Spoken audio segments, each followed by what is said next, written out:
Bangladesh team আমার বাপদাদার সম্পত্তি না, ঠিক আছে?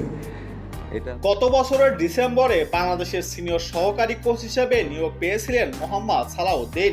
ভক্তরা স্বপ্ন দেখতে শুরু করেছিল তার হাত ধরে বদলে যাবে দেশের ক্রিকেট, কিন্তু সময় যত গড়িয়েছে ততই ব্যর্থতার বৃত্তে আটকে পড়েছে বাংলাদেশ দল, যার ফলে ব্যাপক সমালোচনার শিকার হচ্ছেন সালাউদ্দিন, যা সহজভাবেই নিতে পারেননি তিনি।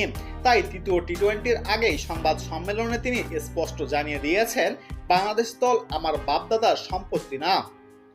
সংবাদ সম্মেলনে সমালোচনা দিয়ে সালাউদ্দিন বলেন, দেখুন, বাংলাদেশ দল আমার বাপদাদার সম্পত্তি না।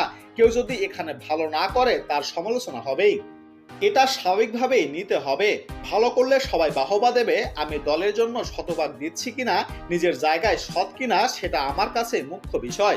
সম্প্রতি তার দায়িত্ব নিয়ে প্রশ্ন তুলেছেন অনেকেই, তাই সালাউদ্দিনও জানিয়ে দিয়েছেন, জাতীয় দলের দায়িত্ব ছেড়ে যদি বয়সভিত্তিক দলের কোচিংও করাতে হয় তাতেও কোনো আপত্তি নেই তার।